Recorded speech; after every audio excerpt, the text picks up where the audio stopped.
Dentro de las trincheras.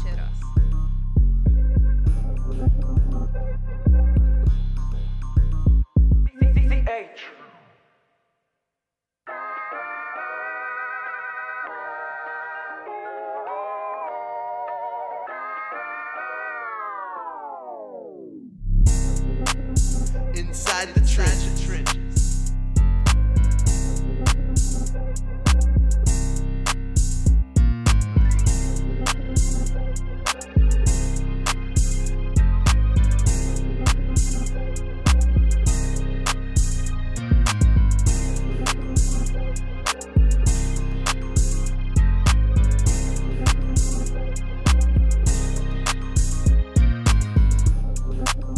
Inside the trenches.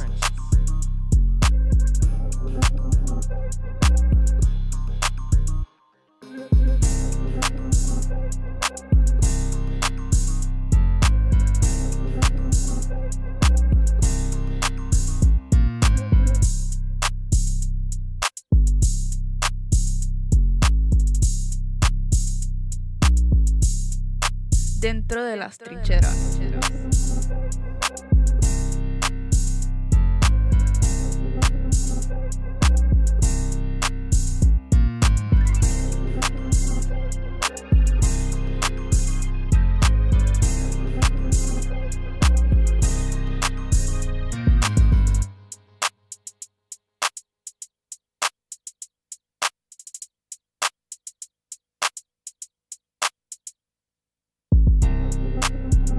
Inside the trenches.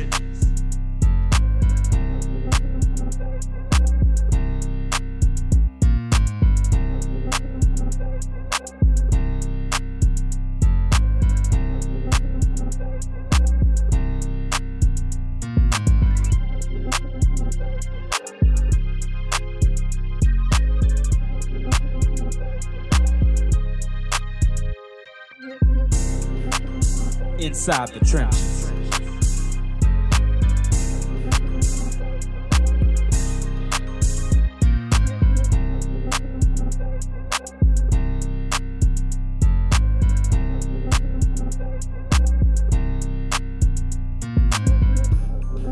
Dentro de las trincheras.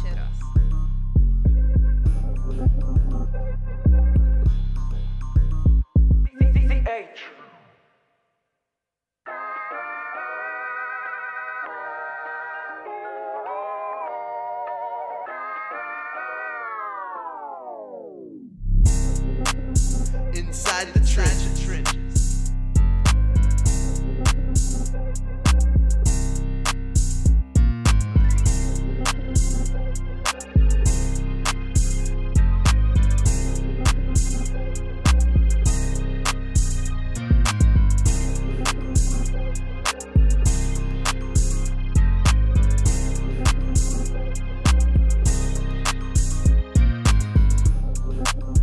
Inside the trenches.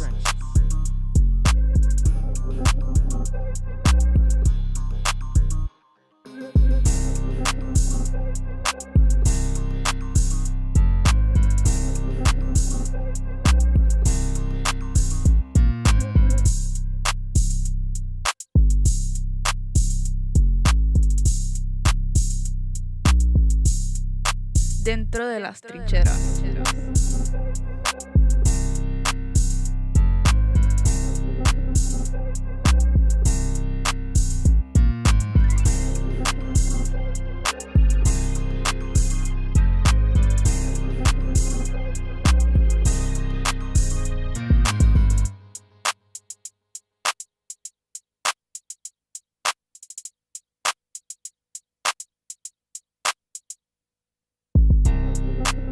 Inside the trenches.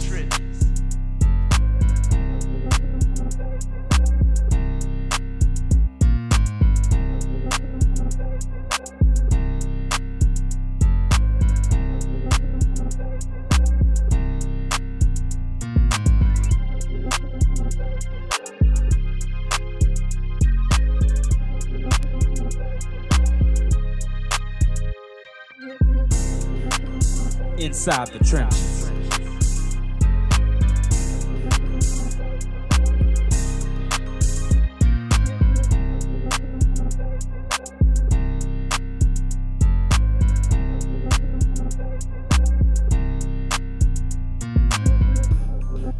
Dentro de las trincheras.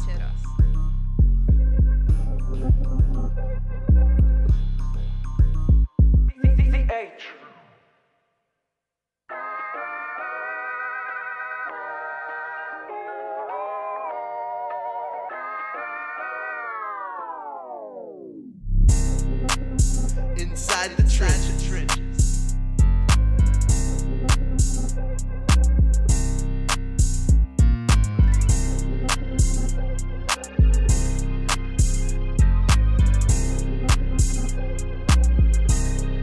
Well, hello, somebody. Yeah, time to move your body. Welcome back to Inside the Trenches. It is your host, Marlon Big Faith Favorite, and we're live here at Loyola University, representing Inside the Trenches here on ESPN Baton Rouge. We're also streaming live on Inside the Trenches with Marlon Favorite. Happy Thanksgiving week, y'all. What's happening, crew out here? Got CL NOLA here. We got my man Chris, Lou Chris in the building. Happy Thanksgiving to all of y'all. I hope that y'all enjoying y'all time off with y'all family, friends, loved ones, everybody. People still at work. Most people still at work. Like, I came here, y'all was surprised. I'm thinking, like, I saw we had a lot of available parking in the front here. Yeah, thank you you. know, usually St. Charles is packed. And I'm like, man, what's the dealio? And, you know, come to find out that y'all still got a little school going on. So, Chris, y'all get out Wednesday? Yeah, yes we do. Yeah, you're Wednesday? right. Yeah, you're right. So what's your plans, brother, for Thanksgiving? You getting out of town or you staying in town? I'm gonna stay here in town, cause I have family here. I'm from here, and then I'm gonna have to work the Bayou Classic events, like Battle of the Bands, maybe Friday night, and then Saturday the Bayou Classic game between Southern and Grambling. So a lot of stuff going on for me. Poor nuts for not feeling sorry for you, Mr. Bayou Classic. I know, right? Yes, sir. That's right. Bayou Classic is this like a week. good Southern time to takes me. on Grambling. That should be a big time game as always. What about you, CL? CL, you never know. CL, he'll be in like Colorado or something. Oh yeah, or probably Miami. Who I could knows? definitely use the weather, gentlemen. I could definitely use the weather. But I'll probably chill Thanksgiving, get with family and enjoy some good food. I got lucky to get one of my favorite dishes already at the tailgate. Shout out to that boy Derek and the Who Dat crew. Of course, that burro turkey is just it changed my life. So I'm just so grateful to be able to be in that number to get such a dish, so early in the holiday season. Yeah, well, I'm excited this year more than ever. Gumbo. Okay. Like that's usually like the blessing on the front end, but it might be the blessing on the front end, back end. Because I don't really want to like load up on a whole bunch of proteins. Like I'm kind of thinking it'll be cool just to, maybe a little stuffed bell pepper here and there. The fried turkey sometimes it's just I'm gonna want to drink more water, more. I like the Yo, fried Palmer. turkey. Ooh, the It turkey. depends The on extra fried part, Ooh, too. and the mac and cheese. Yeah, the mac and Well, see, you know that's what? Y'all know how I feel about that mac and cheese. People, please. There's going to be a million dishes that you can show on your social media and all your platforms. There'll be a million dishes. Please do not show me no damn mac and cheese. Like, you just got to, at least let it be a lobster mac, with some Gouda or something, some special cheese on it, There's some Gouda, yeah. right. Please don't show me no box mac and cheese. Please, y'all. Please. Yes, indeed. For me. Not this year. Yes, indeed. Well, look, y'all, we got a great show ahead here. I want to thank y'all once again for tuning in to Inside the Trenches. And big ups to our sponsors. Get Gordon. Come on, and get it done.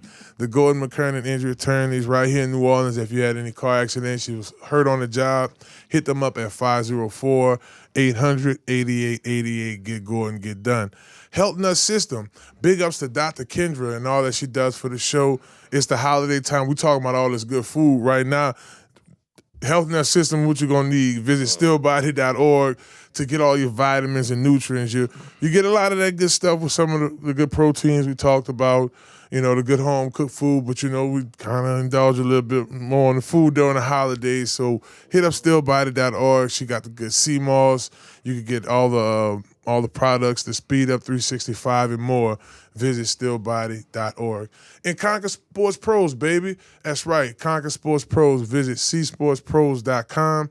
If you're a junior, high school, or senior, I know across the nation, a lot of schools, players are coming out of the playoffs and they're thinking about where they want to go for college. Right now is the time to get those things situated. Definitely visit C Sports Pros for more information. Well, speaking of visits, there's a certain coach that coaches in the SEC, one of the top coaches right now in the SEC. 10-1 is his record. And Lane Kiffin has been doing some traveling here on this bye week. I'll just be frank. This weekend at the LSU game, working with LSU Sports Radio, a lot of fans were coming up to me. A lot of folks talking about, so when we get Lane, you heard about it? It's so much a done deal. And to be honest, it sounds good in theory, but a lot of things do have to happen. Reportedly, Lane Kiffin was offered $98 million from LSU to come here. Right now, Ole Miss is offering $60. Big number difference. Florida's in the conversation as well. All of this is reportedly. Nobody from LSU came to me and said, or higher up at LSU that's a decision maker and said anybody's name. Only thing I can speak on is what my brother Verge, the AD, did say, and is he's going to hire the best coach to come in here. So, CL, I'll come to you first. This has been a hot topic this weekend. Lane Kiffin reportedly offered $98 million from LSU to come coach here. Your thoughts on the Lane Kiffin train? I mean, honestly, I feel it's very disrespectful. I feel it's disrespectful for the current coach. I feel like it's disrespectful to Ole Miss. I feel like it's disrespectful to the state of Mississippi. I feel like it's disrespectful to the AD at Ole Miss. There's a current contract that's sitting on his desk right now. If he chooses to sign it, that is his personal business. But to be on a worldwide tour while your team is getting ready for quintessentially the biggest game of the year, I feel is disrespectful to college football, as well as disrespectful to, the idea of if a student athlete was doing the same exact thing, it would be just looked upon as a terrible thing. To let a coach do this in the midst of the playoffs or selection for the playoffs is just, I find it disrespectful, to be honest with you. Chris, you made a good point, and I've been thinking about this a lot. I do have mixed views about it. Chris, I want to get your views as well. If y'all are just tuning in to Inside the Trenches, definitely feel free to like and subscribe to Inside the Trenches with Marlon Favorite on YouTube. And if you're tuning in, our crew that's tuning in at ESPN Baton Rouge's YouTube, definitely like and subscribe here and comment below on what we're talking about. It's been a heavy topic in sports right now with Lane Kiffin being one of the top runners for these 3 jobs, staying at Ole Miss, which makes sense. They're 10-1. He's built an empire there, and they've been successful over the years. But there are some very hefty offers out there, especially with the speed of how college coaches are doing things. Now, fellas, my very first college coach was Coach Nick Saban, and I was listening to him this weekend as he was talking about this particular thing, and he stuck up for the players. He said, this really isn't fair for the players. We can't really interview or tamper with other opportunities or take any opportunities, but coaches could get hired and fired at these time frames. So we're technically still in the football season. In the beginning of the football season, Coach James Franklin was with Penn State. They fired him. He's already the new head coach for Virginia Tech. So, Chris, I want to come to you. Your thoughts on just this entire process with college football and the hiring and firing of coaches, and do you feel that this is Coach Saban has a good point in regards to it not being fair for the players? Coaches should wait for the season to be over as well. Absolutely, I do agree with you. I agree with Nick Saban. It is. I I don't even think it's a Lane Kiffin thing, or I think it's a college football problem, like Nick Stevens said. I feel like college football should do a better job. Like, maybe wait till the season is over with, because it is unfair for the students to be like, I want to finish the season out with my coach, but my coach is already thinking about going elsewhere. And that actually happened with Tulane a couple of years ago with Willie Fritz. So I kind of saw how that felt with that one. So I feel the pain. I feel the pain for sure. Yeah, and see, it makes me think about the NFL. You know, players have to wait till their contracts are up. It's a window for free agency. You do have firing of coaches, but it's usually like an interim coach taking over what we see in college. Right. You were thinking about that. What's your thoughts on it? I mean, what can you do when you give these $1 million coaches carte blanche to travel the world to make these decisions that just so many years ago they promised not just your child, my child, and maybe a board of directors, this would be their line of action. And let's just think about it now. This is not regular college football anymore. This is the pros. So you know what's happening at the same time? Because two things can happen at the same time as well as be true. You know what's happening? The agents and the representatives of these A1 players are having conversations about them leaving or them staying to whatever respective college, because there's gonna be some turnover in these type of situations. There's gonna be some turnover, and to what end? So what happens if this young man, Lane Kiffin, decides not to come to LSU? What's the backup plan? I understand LSU is putting all their chips in to get a Lane Kiffin, but what happens if he doesn't come? What happens to the fallout if you lose a player like I'm just going to throw a player out there, and I didn't hear anything, this is not any inside information. I'm just throwing a player out there. Let's just say Mr. Green doesn't want to return back to LSU because of what's going on, because they're not paying attention to culture, because they're showing me that the coaches have carte blanche and the players are secondary in all consideration. So I'm not here to, get on my soapbox, but I'm just not a fan of it. I'm just not a fan. I'm glad you brought up the players, because we know that LSU, one of their star players, Aiden Hall, he was on his just regular routine, high school guys attending. He's a commit already, so he's attending the game. He from Edna Carr. From Edna Carr. Number 20. For our viewers. Safety for Edna Carr. Yeah.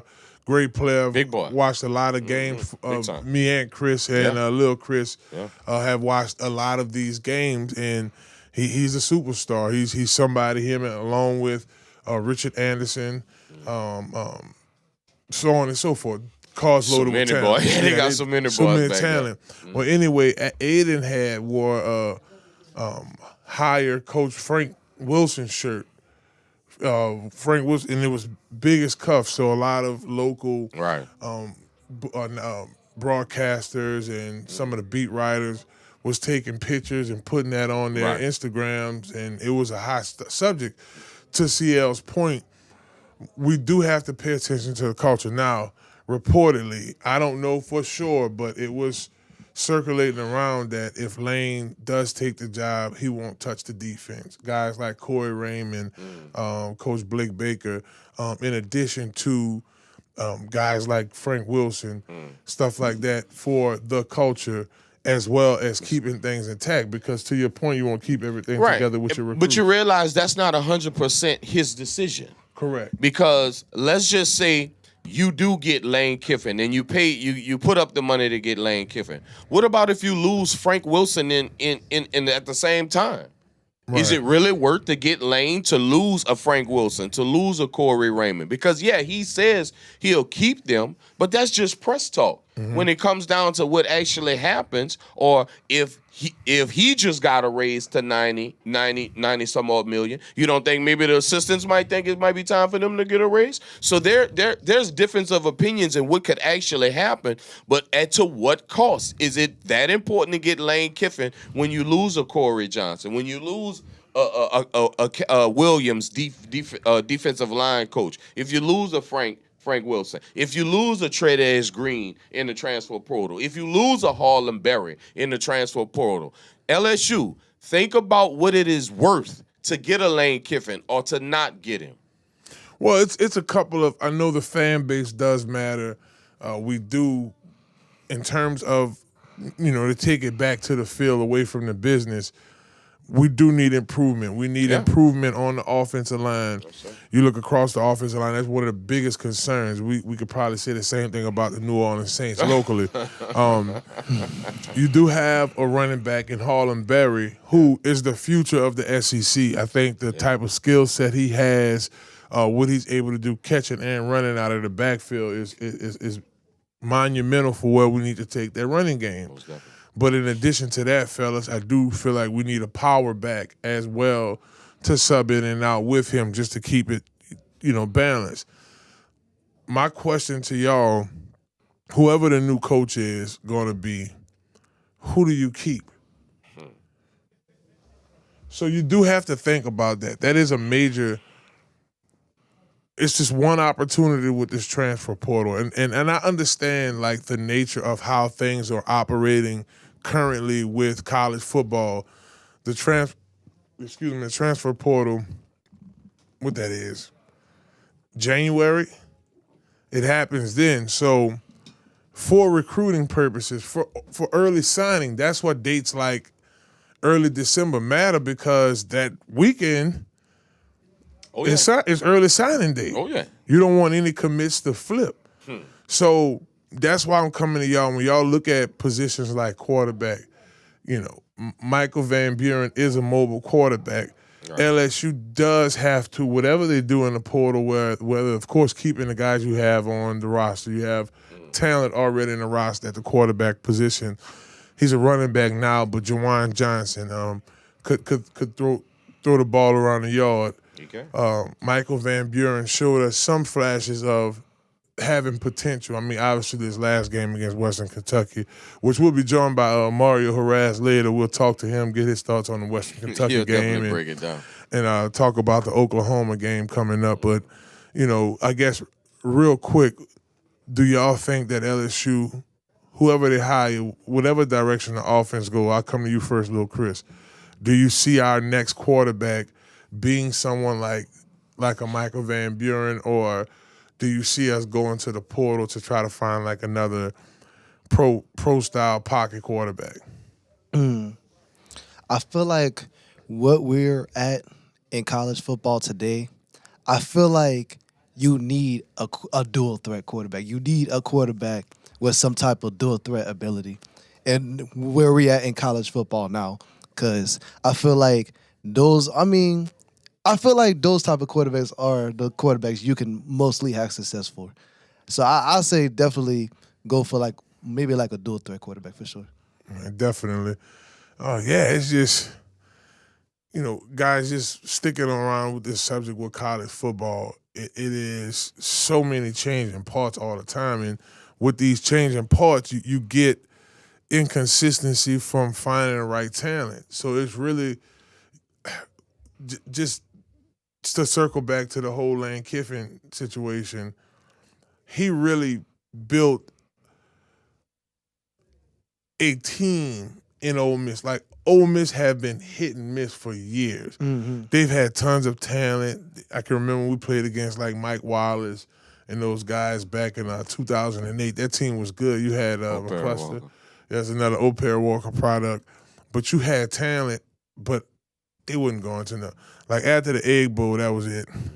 It wasn't really nothing major after CL. Yeah, and this whole thing is, to say that it's gotten out of hand would be an understatement.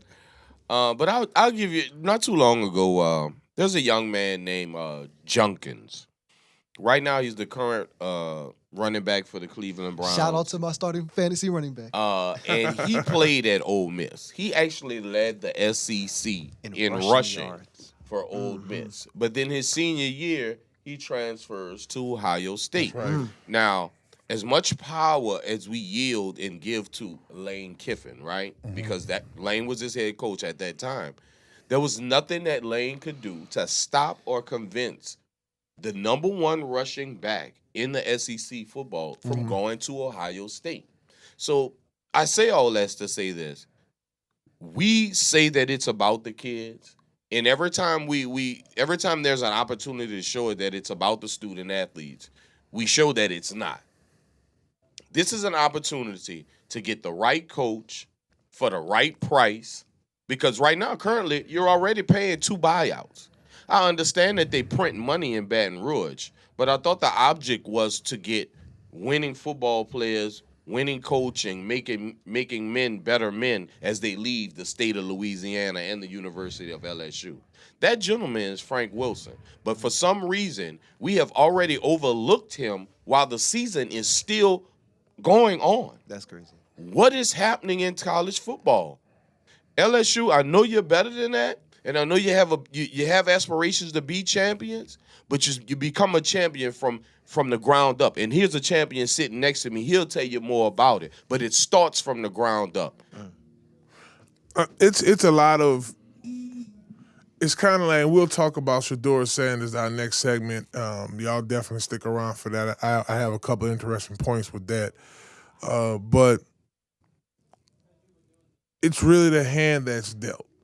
You know, it's almost like we're taking a road trip and we've left from New Orleans to Houston. But, you know, once we get to Orange, Texas, we just get the keys to Coach Frank and tell him to drive the rest of the way. Well, he got to roll with the gas that's in the car. He has to, the trip is almost over. So the point I'm making is it is really hard to judge right now. I mean, it was brutal in Tiger Stadium this Saturday, Right. because you had an offense that looked completely empty. We couldn't produce anything. For the same reasons the Saints can't really produce on offense, LSU is dealing with that as well. So that's going to, deal with having to bring in as much talent as possible throughout this transfer portal. You do have to, because it is a tricky deal, because when you hire someone, they bring their people in. Had Coach Kelly just followed the formula, he might have had a better shot. Right. You let go of some key people.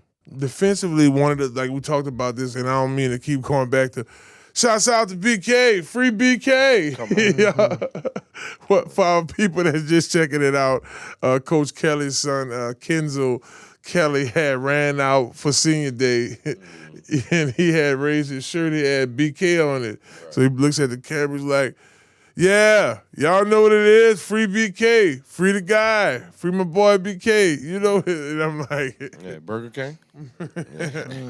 But just to, really talk about how important culture is in Baton Rouge. When Coach Saban came to LSU, he came from Michigan State. He wasn't a big name coach coming in. Not at all. Now, he came through with what I think helped shape what LSU is today, but he wasn't a big name hire. When we brought Coach Miles in, he wasn't a big name hire. The guy came from Stillwater. He was coaching at Oklahoma State. Right. He won a national championship. Then we hire Coach Ed Ogeron. For all intents and purposes, he didn't even have a head coaching job. He just he knew what to do. This guy, once we talked about all the time, is the epitome of what you're looking for in a coach. And now we have Coach Frank Wilson in this position where all he can do is finish. That's all he can do. Out of all the reports out there, CL's making a good point. We don't hear not one person say nothing about Coach Frank. Not one. Not one. So, of course, on this show, we're going to talk about it because we know what it is.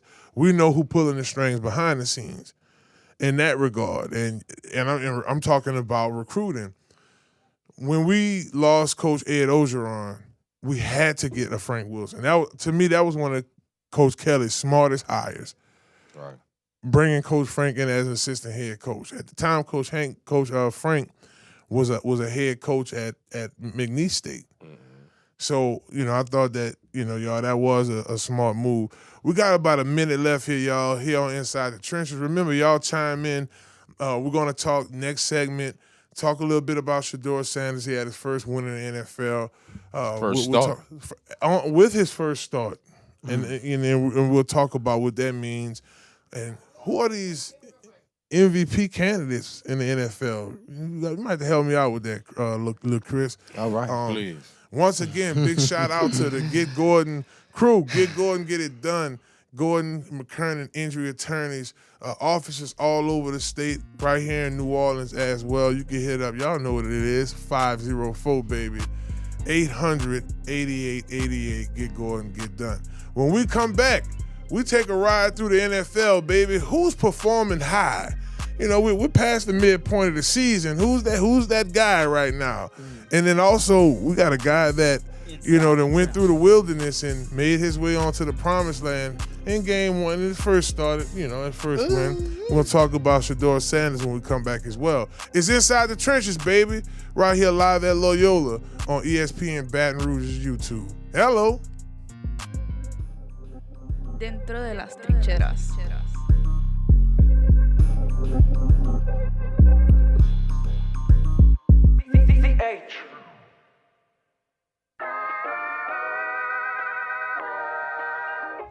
Here is where your story continues. Stretch the limits of your imagination. Create the world as you see it. One letter, one word, one pixel at a time. Move to the rhythm of your own story. Make something more. For him and her and them, for the world.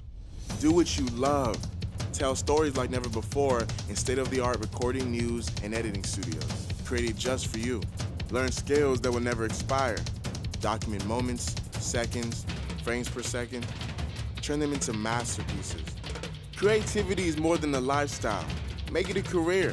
Tune into the sounds around you. Those notes, you were always meant to sing them. Creative boundaries, you were always meant to break them. Become the creative professional you are destined to be at the Anchor Institution for the Creative Economy. This is a stage, a world stage. New Orleans, culture rich. Loyola, hands-on access. Make the next move. Perform and work immediately. We do things differently. Use your creativity to impact society. Expand your mind. Be with and for others.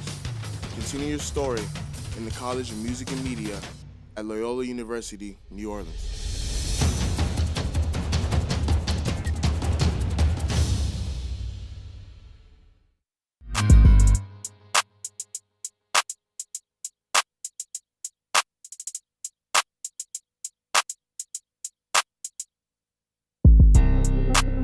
Inside the trenches.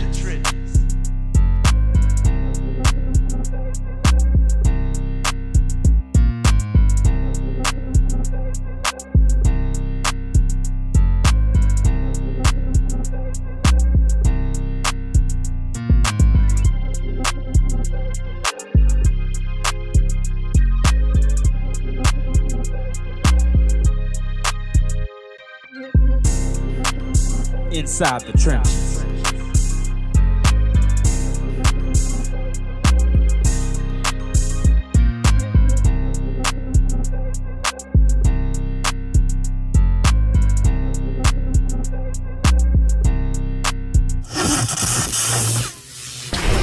Conquer Sports Professionals. Hello, somebody. My name is Marlon Big Faith Favorite. If you're serious about playing college football on the next level and having it paid for, visit us at csportspros.com. Again, that's csportspros.com, or you can click the link below. Conquer Sports Professionals.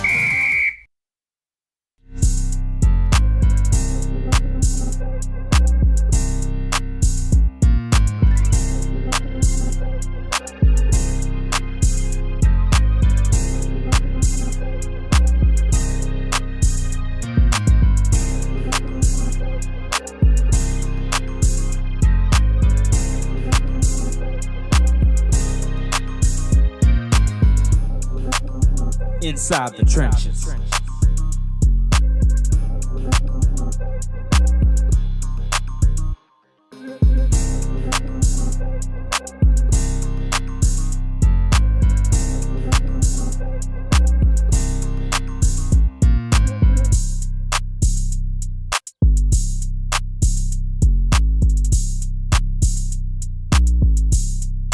Dentro de las trincheras.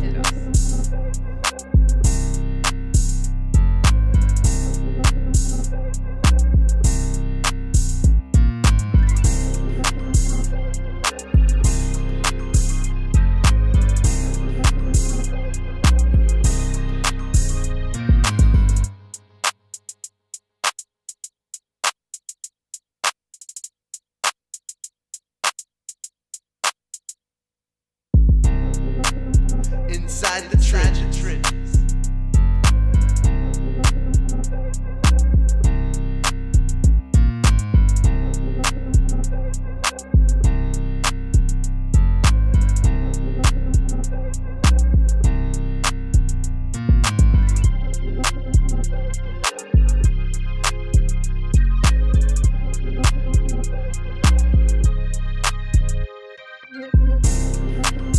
Inside the trenches.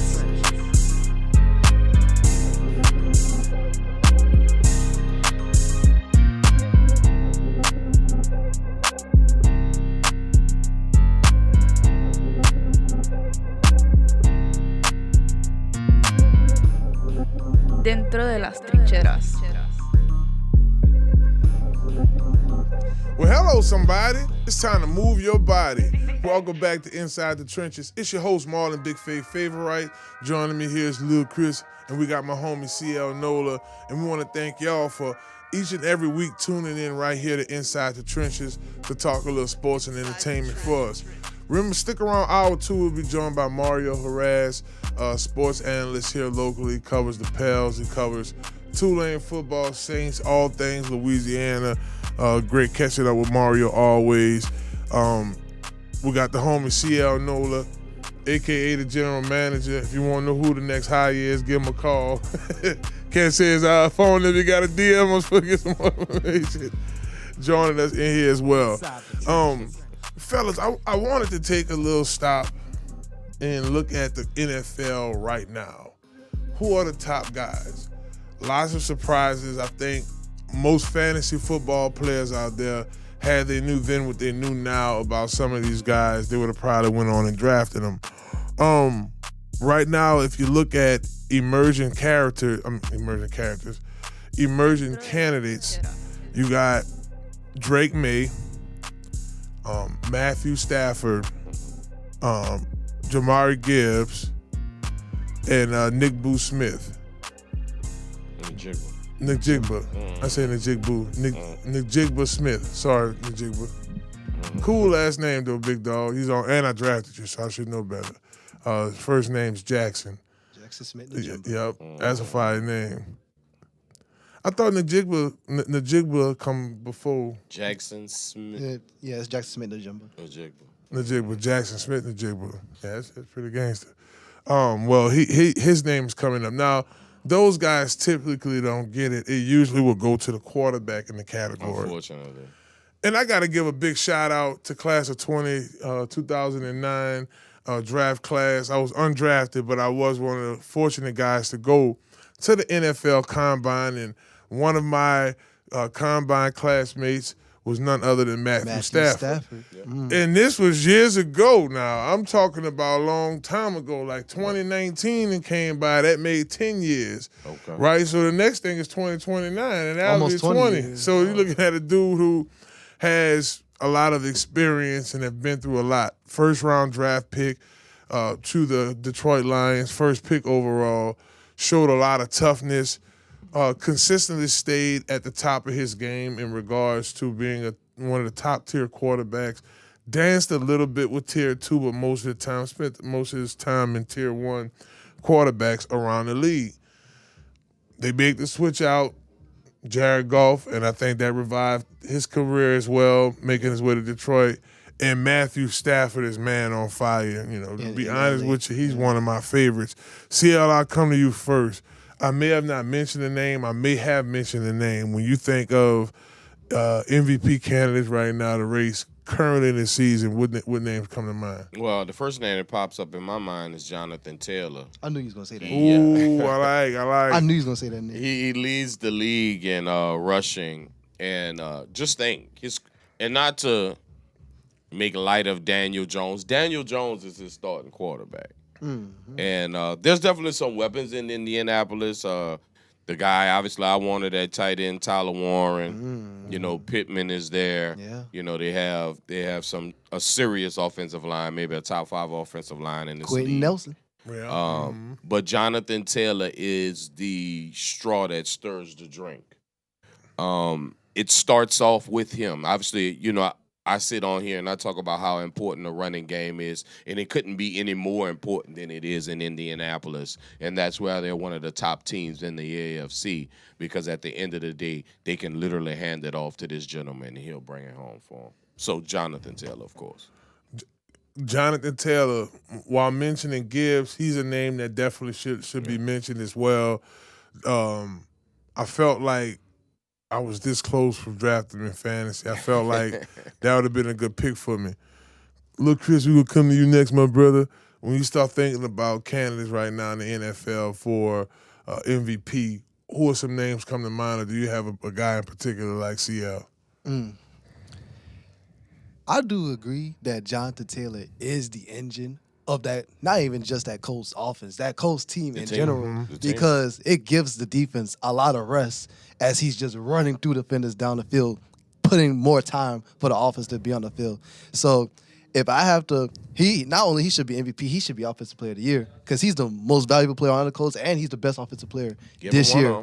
But if you ask me who I think is going to win it, it's probably going to be Matthew Stafford, because he's the quarterback. He's putting up the best quarterback stats this year. 30 touchdowns, 2 interceptions in 11 games. Shout out to him. He's on my fantasy. He's my fantasy starting quarterback this year. So you drafted smart, man. Look at you, brother. That was smart. Oh, yeah. So shout out to Matthew Stafford. So he probably is going to win MVP. Number 1 team in the NFC, which makes a lot of sense for a lot of people.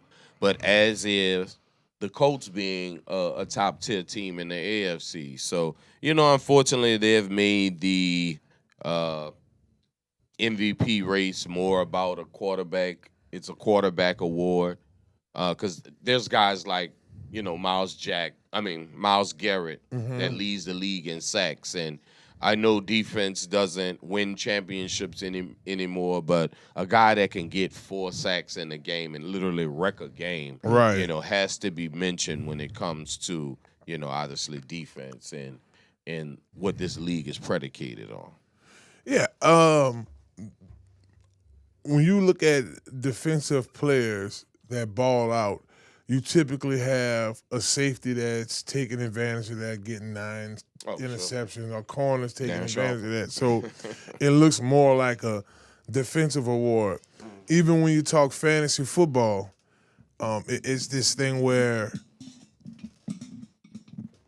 they don't pick individuals on defense. It's just you pick the team's defense. So I pay attention to that as well, and I have to agree with you, Chris. I think that that Matthew Stafford he's the front runner for it right now. I'll just say that. We still have some football still here left to play, but 2 interceptions, and we're in the end of November. Yes. You know, you look at the number of touchdowns that was scored, so on and so forth. You know, you got to give credit where credit is due. If y'all are just tuning in to Inside the Trenches, we're talking about NFL MVP candidates right now. Feel free to chime in. You could go right now in the live chat, make your comments. Who you think is somebody we didn't mention? Some of y'all locally might feel like it's Tyler Shuck or Alvin Kamara or Chris Olave. You know, everybody's entitled to their own opinion. Maybe Saints MVP. Yeah, well, we know who the MVP for the last game was. Oh. We'll talk about it next. Okay, all right. So I'm with you, Chris. You got to think, hey, it's a situation where Gibbs, Taylor, in terms of running backs, they're having one heck of a season. When you start talking about quarterbacks, I mean, Drake May is right there. I think in 12 games now, he's had 6 interceptions, but he's been careful with the ball as well. I want to say he's thrown 21 touchdowns. And this is a guy that, when we talked about those 3 quarterbacks, Jaden Daniels, we talked about Drake May, we talked about Caleb Williams.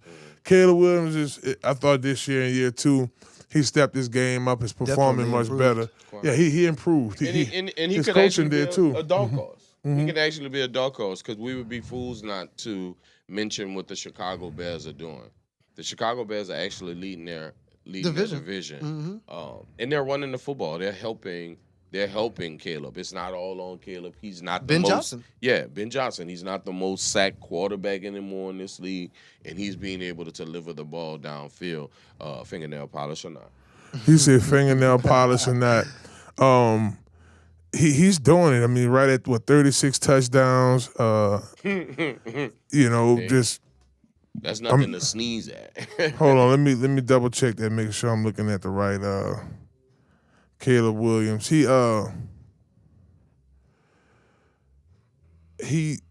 already his coaching has. There we go. 13 touchdowns. 13 touchdowns. 4 interceptions. 2,100. I think that was a batch of a couple of quarterbacks I was just reading. And it's also Monday brand too. It's Inside the Trenches, baby. We're definitely live in effect here.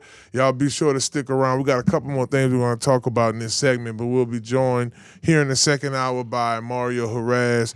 Mario's going to talk a little Pels with us, switch it up a little bit. I want to get his opinion on LSU currently, saying see what's going on in that regard.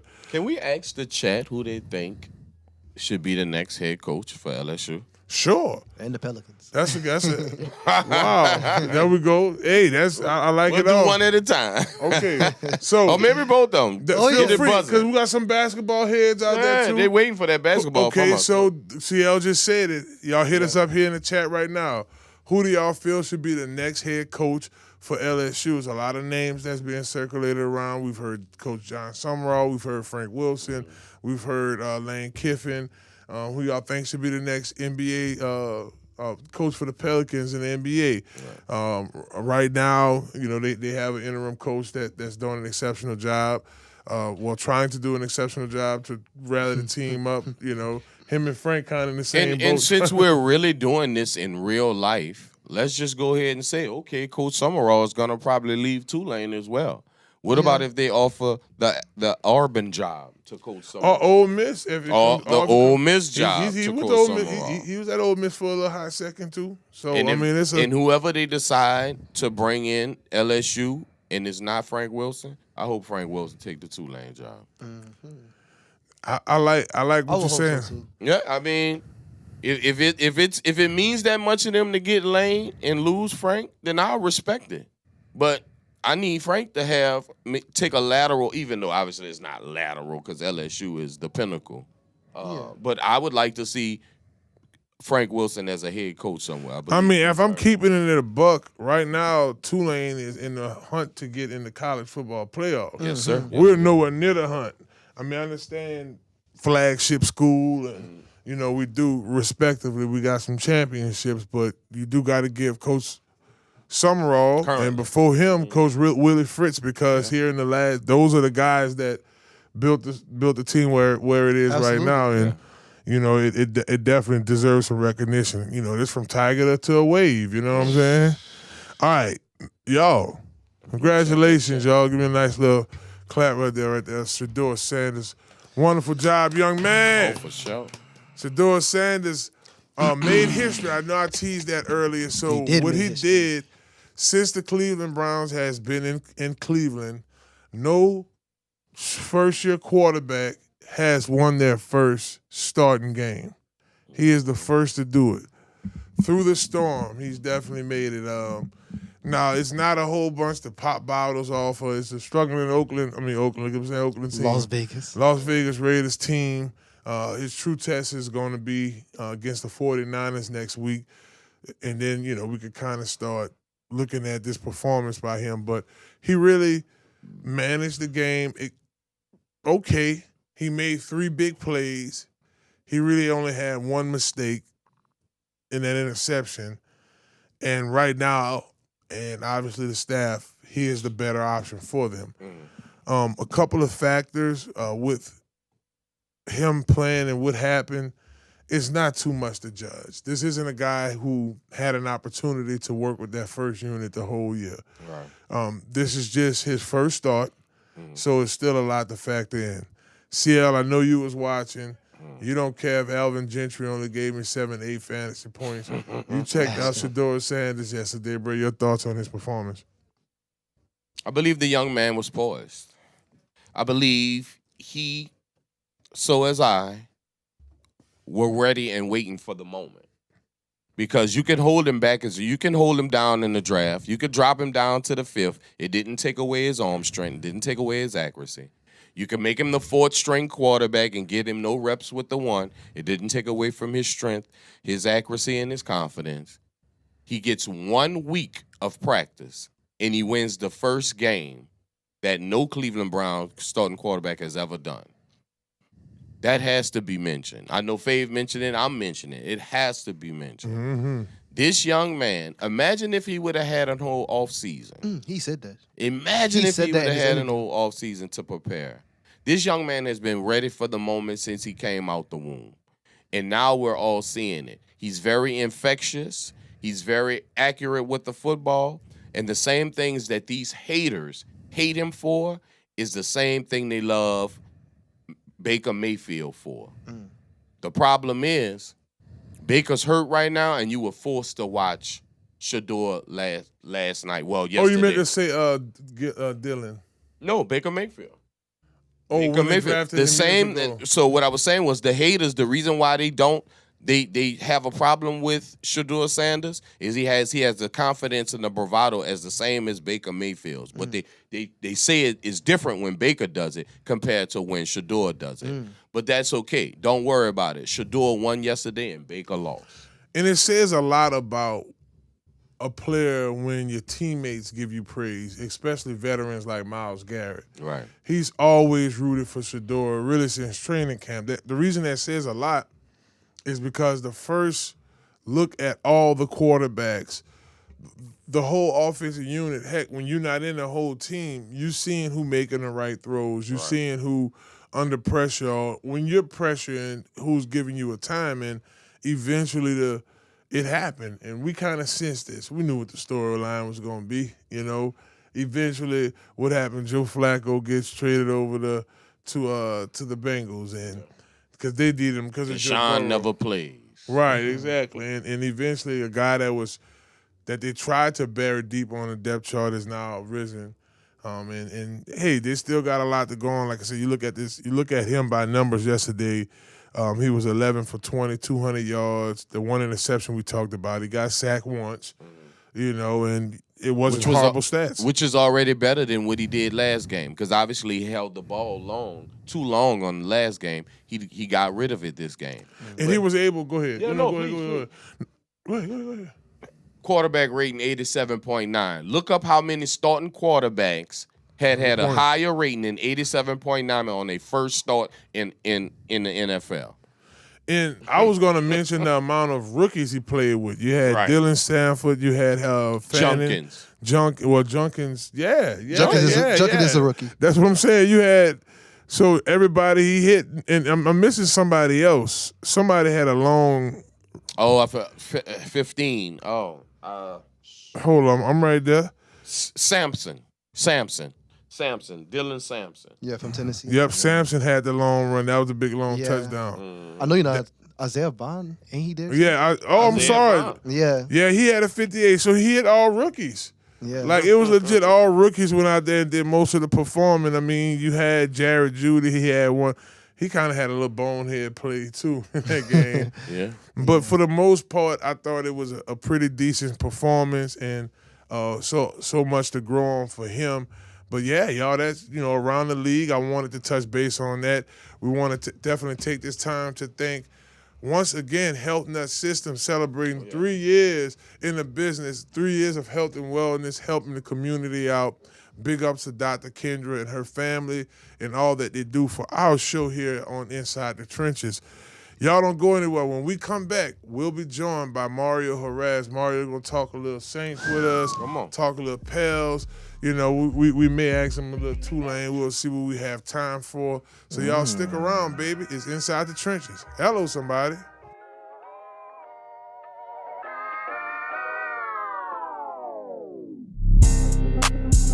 Inside the trenches.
Conquer Sports Professionals. Hello, somebody. My name is Marlon Big Faith Favorite. If you are serious about playing college football on the next level and having it paid for, visit us at csportspros.com. Again, that's csportspros.com, or you can click the link below. Conquer Sports Professionals.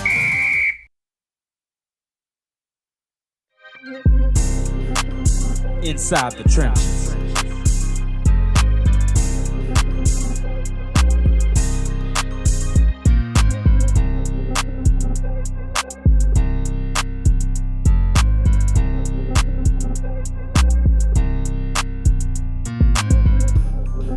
Dentro de las trincheras.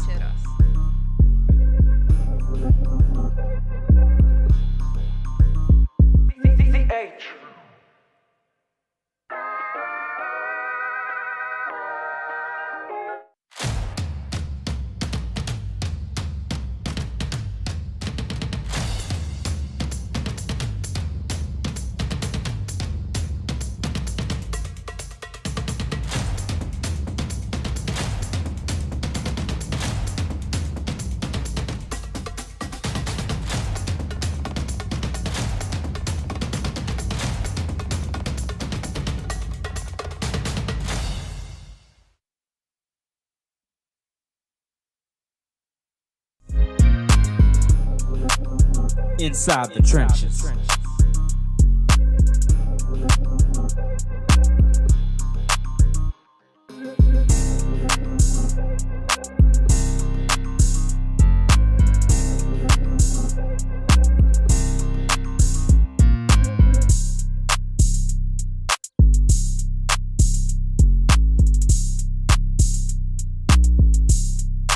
Dentro de las trincheras.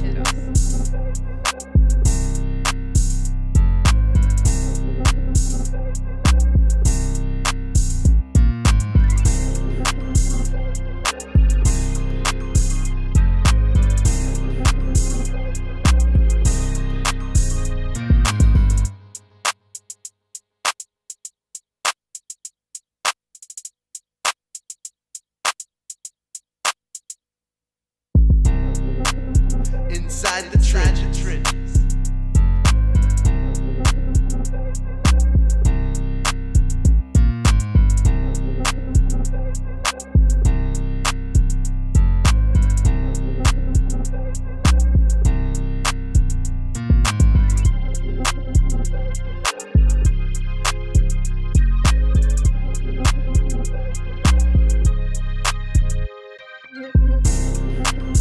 Inside the trenches.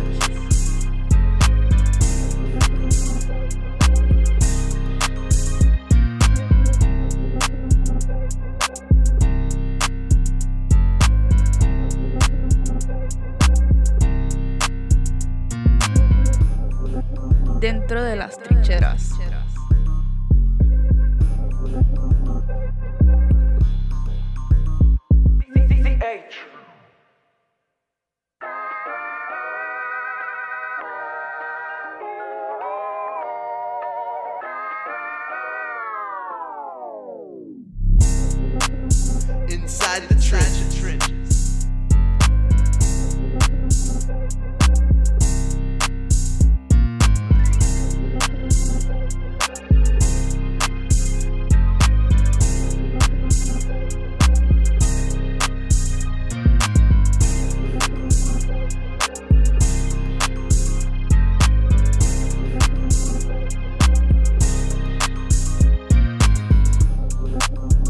inside the trenches.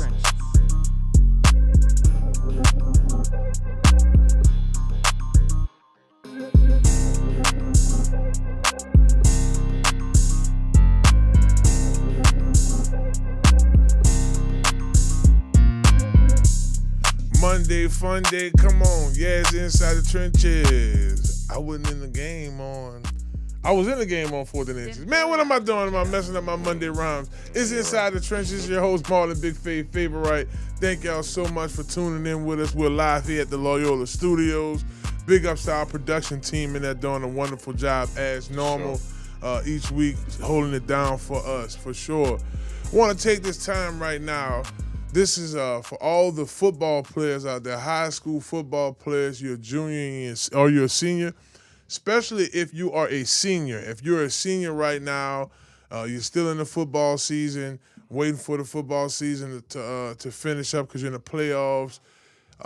You may have some teams that are interested in you, but you hadn't heard anything. You're ready to make a decision. Hit the folks up at Conquer Sports Pros. Visit csportspros.com, csportspros.com for more information. They can help you with either financial aid or getting a scholarship and helping y'all navigate through this recruiting process. Juniors and seniors. Juniors, you might as well start now. The earlier the better. But don't let your opportunities to float away. If you want to continue playing ball, get with the folks at Conquer Sports Pros. Visit csportspros.com for more information. Well, we're joined by a lot of guests. We have guests that are reoccurring from time to time. And one guy that always comes on the show is a good buddy of mine by the name of Mario Jerez. Y'all be sure to follow Mario M. Jerez, I want to say 3, on Instagram. Mario, you got to help me out with that one on Monday Brain. What folks can follow you at? At Mario_E_Jerez on Twitter. M_Jerez3 on Instagram, so you got that one right. But, yep, there we go. Yeah, right. Monday Brain working a little bit. Hello, somebody. So, Mario, we're just going to jump you right in the conversation that we've been having right here on our chat at ESPN Baton Rouge and on Inside the Trenches' YouTube.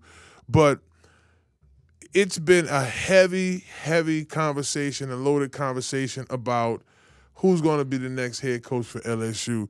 CL feel like it's very disrespectful to Frank Wilson. He's there right now, and he's doing a heck of a job just holding the troops down in the meantime. There's names like John Summerall that popped up, but one name that popped up reportedly has been Lane Kiffin, and now the offer reportedly has been $98 million. I'm going to put the 80 hat on your head real quick. Tell us what you think about LSU and this hiring. Man, it's a wild time, and this always happens. You know, we've seen this movie before, right? With LSU letting go of coaches and bringing guys in. I don't love it. It's something about kind of simping for Ole Miss's coach, as hard as LSU's fans and media is right now. It makes me a little bit uncomfortable. But I think Lane would be a good fit there. And you've come on my show many times. Yeah. You know, I've kind of beat that drum.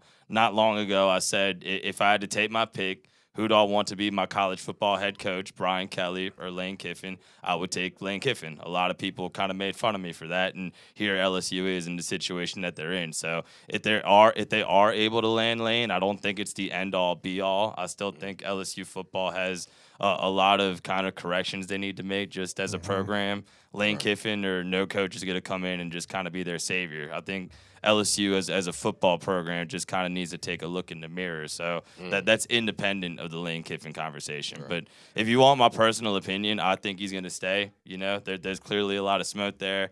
LSU is clearly interested. There might be some mutual interest, and LSU seems to be going after him pretty hard. But I would not be surprised if this was all for show. And if this all ended with Lane Kiffin posting, you know, a Wolf of Wall Street video with the Photoshop with his face, right, saying, I'm not effing leaving. I'm not going anywhere. Because, you know, not long ago he wanted LSU, and LSU did not want him, kind of turned their nose up at him. So is LSU really that much better of a job than Ole Miss to where he'll leave Ole Miss in the midst of a playoff race? He'll join, exactly. He'll join LSU with all the instability that's been happening confident at LSU. You know, LSU does not have the brand power that it had when they let go of Coach O. You know, that was 2 bad seasons, but they were coming off a title, you know, not long before that.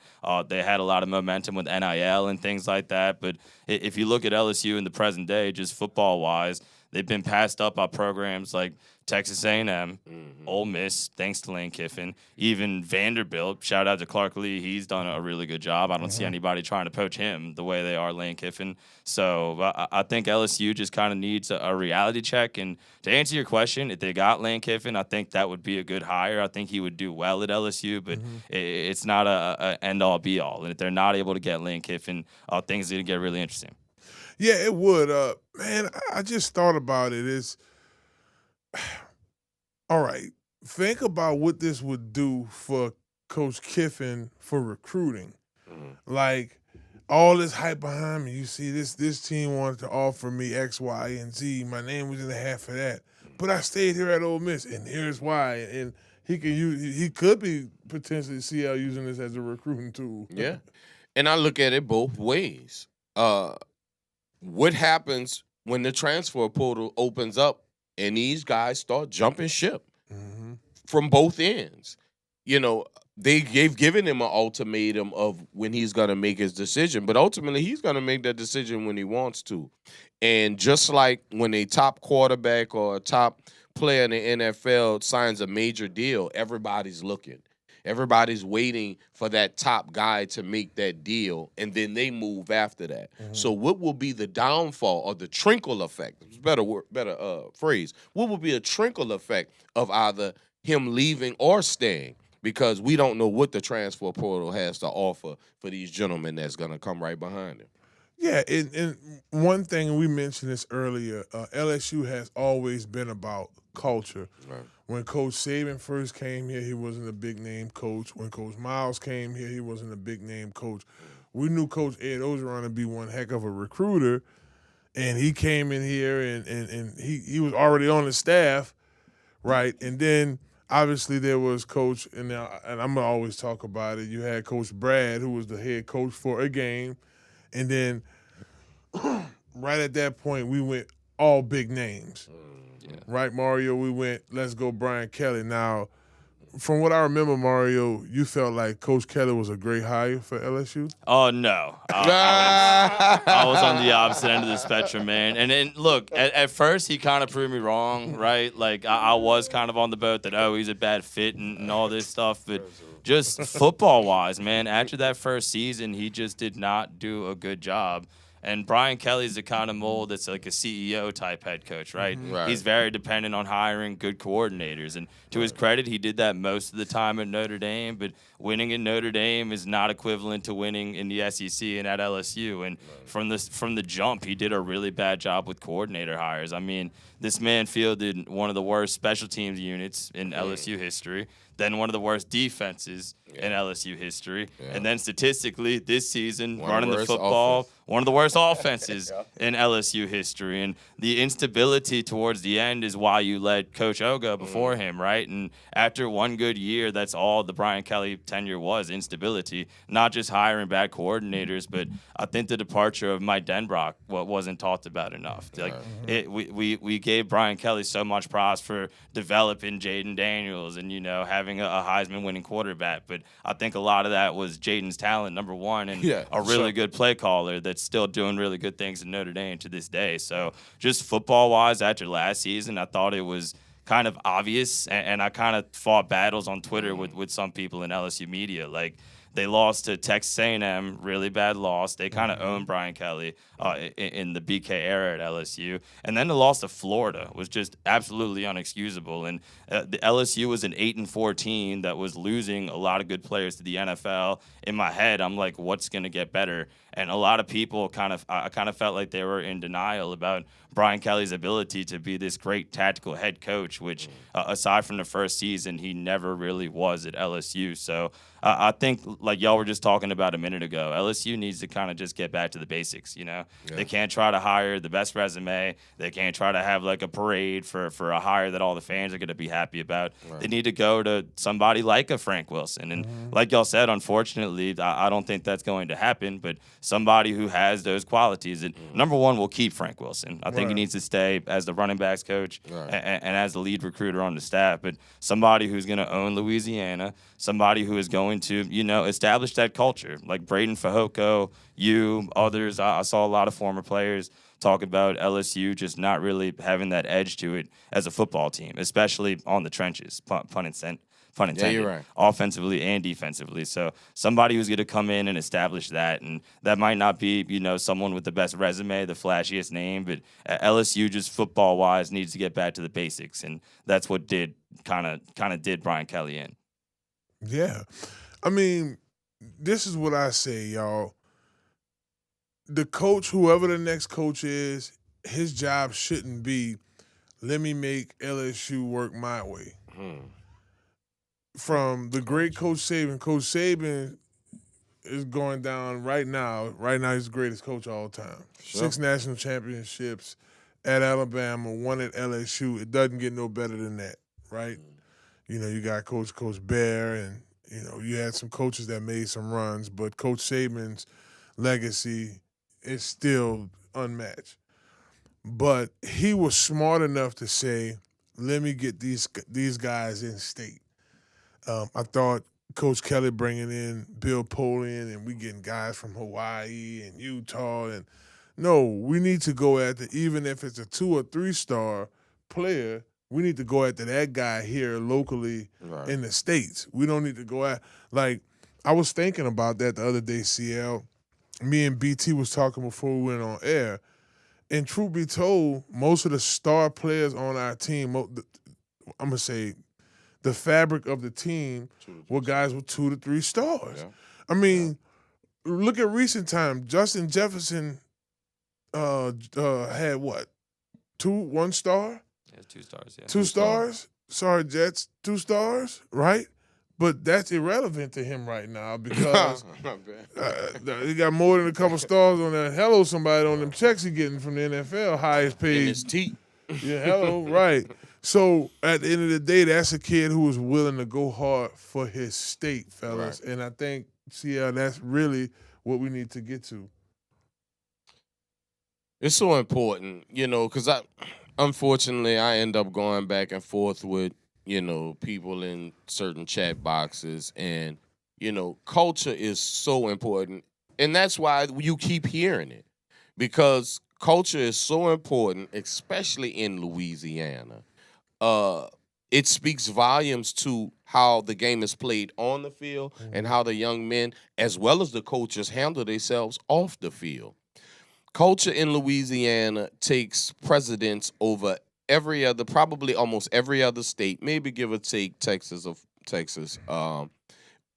is in importance. And honestly, that's why Mario is probably one of my favorite guests to come here. Because he really breaks it down and he lets you know. He says it because sometimes I'm so passionate I can't get it out. But he said it, and I'm going to repeat what he said. LSU needs to look in the mirror. Lane Kiffin is not going to, or any coach for that matter, any big hire coach will not be the be-all, turn-around all person immediately. It starts with the offensive line. It starts with maybe getting a strength and conditioning coach back at LSU. Because when we think of LSU, we think of a physical football team. We think about them running the football to end games. We just think about the physicality between the offense and defensive line. And that's the culture. LSU needs to get back to it. Mario said it beautifully. Thank you for coming, brother. I appreciate that, man, and I appreciate the kind words. And, yeah, I mean, just a culture of caring about your players. I think that kind of got lost in the sauce. And Tommy Moffitt, as intense as he was, he kind of laid the foundation for that. And Brian Kelly, when all those articles came out at the time, it's like, oh, they're going after him. He's an easy target. This is a hit piece, but not knowing like guys' names and stuff like that. Yeah. Not having an open door policy, like Right. having to have your own players make an appointment to see you, like stuff like that. You don't think matters, but it does. And LSU, since that 2019 team and since that kind of fell apart, it just seems really like corporate. And that's on the field and off the field. Like point. fans not filling up the stadium, traffic not being as heavy as it's been. I mean, you're there. You've done the pregame every single year. Like you can kind of compare the last couple of years, even when LSU's been good, to what it was when you were playing and in years after that. So LSU just as a program, like I said, needs to look at itself in the mirror. Our years there, I mean, I don't think I have. Do I have double-digit loss at LSU? Probably No, I not. think I have 9 loss at LSU. Yeah. So the time frame that we were there, it was kind of unmatched. Now, we felt that in 2019, arguably the greatest team in LSU's history, not just LSU, college football history. For sure. History. And you look at that when Coach Kelly came in, it's like, get this crawfish and beer out of the way. Let's pull out graphics. Let's pull out, let's wear ties. And he tried to fit he tried to switch the accent up. And it was epic fail. Yeah, it just didn't work right. But I do give credit what credit is due for him. He did hire Coach Frank Wilson, and I think that kind of that helped us sew up a lot of these players that we have. Mario, I want to switch gears with you here. We're going to keep you around for another segment, but I wanted to talk about the Pelicans. You look at the Saints, 2-9. Pelicans is 2-15. Hopefully we can, if y'all are just tuning in now, y'all might watch this a day or two from now. We're playing the Rockets right now. No, the Bulls. The Bulls right now, but, this is a team that has young talent on it, Mario. I think of guys like Jeremiah Fears, and I think about Patrick Queen. Derek Queen. Derek Queen. Monday. Patrick, not Monday. Right. It's Monday for all of us. When you look at this roster and you say, hey, we do have to make a coaching hire here with the Pelicans, we do have a new GM. a new team president or whatever you want to call Coach Dumars. GM, your thoughts on the Pels? I mean, I said last time I came on the show, I thought Griffin was doing a fine job building the team. The Pelicans had a pretty decent core, but they've now traded away guys like Najee Marshall and Larry Nance and Dyson Daniels. Core and guys. Guys that, really were the core of the team, and it's just completely blown up in their face. I mean, the DeJounte Murray trade was, I think, a lot of just bad luck because even if he was playing, it still might not be a good trade. But that was a guy that was healthy his entire career. But, of course, he comes to the Pelicans and immediately lands on his wrist. He gets back from that. He tears his Achilles. It's like you can't write this kind of crap, man. But No. that's just life for the Pelicans. And it's not just one problem. They're similar to the Saints. They're going through a full-scale rebuild right now. And that's with Zion Williamson on the roster, right? At this point, you can't really count on him playing. If he does, it's gravy. But you kind of had to construct your roster independent of Zion. And to your point, it's not totally hopeless because Queen looks good.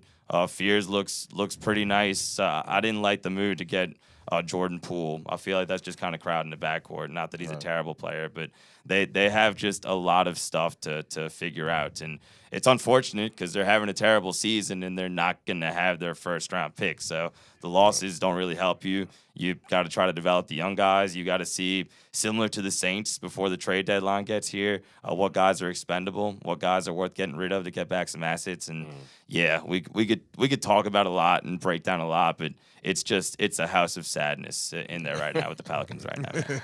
It's bad. That that is a hell of a way to describe it, and like I said, that's why I'm grateful for Mario to come on because a house of sadness is very much so accurate. I've sat on this station, I've sat in this chair, and I've literally beaten my chest, Mario, and said the two things that's gonna get the Pelicans back on track is number one, getting rid of Willie Green. and number 2, trading Zion. How do you feel about trading Zion Williamson? So from what I've heard, man, it's they've tried really hard, but he has zero trade value, and just use common sense. Like I'm kind of just tired of covering Zion as a player, to be honest with you. I feel like he's been on the Pelicans for like 40 years, but just use common sense. Like this is a player who's available like 30% of the time. So the other 70% of the time, not only are you going to not have your best player, but everybody else is going to have to work like twice as hard. Right. As a coach, you're going to have to work twice as hard to devise a game plan. And that's basketball wise. And then you get to all the off court stuff, you know, the baby mama drama, like the not showing up to practice, the being late for a team flight. Like, I'm sorry, this is all well documented. This is not gossip. Like this is stuff that has been reported, right? So if you are a team, why would you give up a first round pick or a starting caliber player? And the Pelicans just, I feel like, and from what I've heard, they've tried, but it just hasn't materialized. And they're kind of, you know, in that extent stuck with him. And hopefully he gets healthy and he plays, because when he plays, he's amazing. Although the effort wasn't there on that closeout 3-point shot the other day, that game. I don't know if y'all saw that clip that's gone kind of viral. So even when he's played, it's not been great. But that's the situation, man. In a perfect world, you would trade him, but he just has very little to no trade value right now. When you look at this team and the search for coaching, what coach you think could come shape up this current roster? Man, it's kind of similar to LSU, the situation we were just having. I think the Pelicans might just kind of like back into a coach, because this is not going to be looked at as a very desirable job. It's just not. Like, fair or unfair, given the reputation that the Pelicans have with the ownership and being owned with the Saints and stuff like that. But they should do their due diligence. They shouldn't do like they did with Dumars and just hire whoever's cool with the organization. Like, there's a lot of good coaches available right now. Budenholzer got fired recently. I would like throw the Brinks truck at Mike Malone. Like, blank check. Whatever Mike Malone wants to come to New Orleans and coach, I would get to him. Like, see, you know, who would even be interested. And then from there, just, you know, go to the young assistants, up-and-coming guys, kind of like Willie Green was. But it's not like LSU. You're not going to get, like, the hottest candidates out there. You should try. You should, like, call Mike Malone and those guys. But yeah, they're kind of just going to get what they get, I think. Yeah, and you kind of jumped into it because, you know, that was going to be my next question. And obviously Mike Malone is also a number one candidate for me as well. I've heard your feelings about Poole. There is a log jam at guard. What actually happens when Murray does come back? Do we shun fears, and now we're stunning his growth? You know, the reason why Queen is getting so much run is because the reality of Queen's drafting was to replace Zion when he wasn't there. Exactly. Because what happens is these fast few years, we would have Zion missing, and then we would have a number 2 forward be played as a starter. And so we're already in the negative of 20 points. Now we have a backup playing his position. So the whole time we've addressed his missing in action with a backup player. We finally addressed it with a starter. In Queen, I think we have a star. But that's my opinion. We got you here, Mario, for yours. How do you feel about Queen for the future of the New Orleans Pelicans? That's a good observation. I think he was kind of like insurance to Right. Zion. They're kind of like, right-handed Zion. Yeah, they're kind of like similar players in a way. And the Pelicans are just kind of a janky team and roster when you look at it. Like, you have a lot of guys that are like good but not great defenders, a lot of non-shooters. You don't, with Murray hurt, you don't really have like a true point guard. So it's not good right now. And if I'm being real, like I've come on this show before and been very complimentary about Trey Murphy and Herb Jones. Those guys have had good moments. They're both having terrible seasons. Terrible. I don't know if you could blame the coaching staff. Maybe they'll get going with Borrego, but those guys have been like non-factors. And Herb, even on defense, like, which is his calling card, like, he'll get deflections, he'll, you know, make winning plays. That hasn't even been there. So he can't hit the side of a bomb right now. Exactly, offensively. And Trey was like talking about being an all-star this year and, and stuff like that. And it just, it hasn't been there. So 1, 2, 3, Cabo. yeah, it sucks because as a basketball fan, you try to enjoy seasons like this. Like you're tanking, you're giving priority to the young guys. Right. You're gonna get a good pick, but with the trade that picks is not coming for the Pelicans. So I guess just try to maximize fears, try to maximize Queen, and let the chips fall where they may. Well, it's the word that comes to mind with all of this stuff, guys, is rebuild, right? Revise, rebuild, restructure. There's a whole bunch of reads that's having to go on here. And we're going to take a quick break. When we come back, we're going to have Mario stick around. Another team that is rebuilding right now is the New Orleans Saints because they sit at 2-9 as well. And we just want to kind of figure out what direction this team is. With the spread that was out, could they potentially still beat this win spread that's out? What are some bright spots of the team? What are some not so bright spots teams? Y'all stick around. It's Inside the Trenches. We're right here, live at Loyola Studio, ESPN Baton Rouge. Dentro de las trincheras.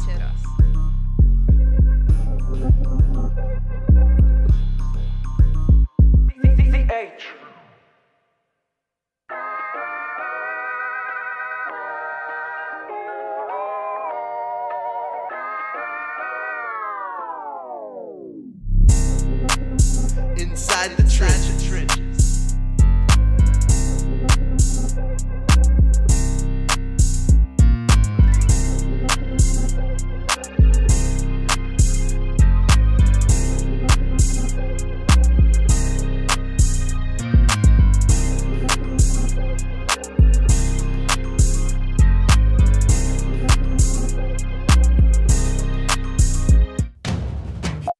Here is where your story continues. Stretch the limits of your imagination. Create the world as you see it. One letter, one word, one pixel at a time. Move to the rhythm of your own story. Make something more. For him and her and them, for the world. Do what you love. Tell stories like never before in state-of-the-art recording, news, and editing studios. Created just for you. Learn skills that will never expire. Document moments, seconds, frames per second. Turn them into masterpieces. Creativity is more than a lifestyle. Make it a career. Tune into the sounds around you. Those notes, you were always meant to sing them. Creative boundaries, you were always meant to break them. Become the creative professional you are destined to be at the Anchor Institution for the Creative Economy. This is a stage, a world stage. New Orleans, culture rich. Loyola, hands-on access. Make the next move. Perform and work immediately. We do things differently. Use your creativity to impact society. Expand your mind. Be with and for others. Continue your story in the College of Music and Media at Loyola University, New Orleans.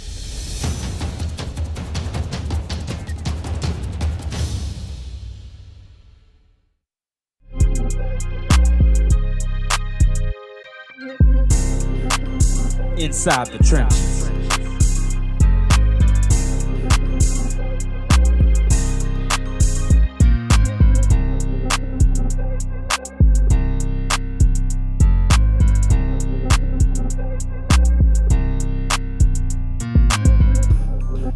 Dentro de las trincheras.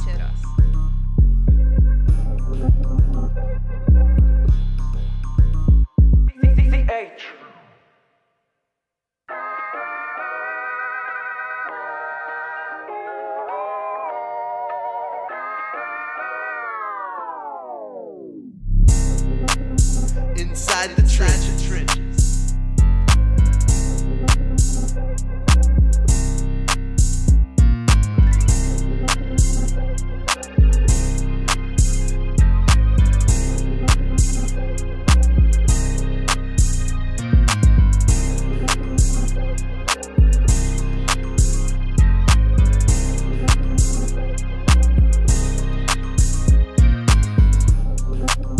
Inside the Trenches.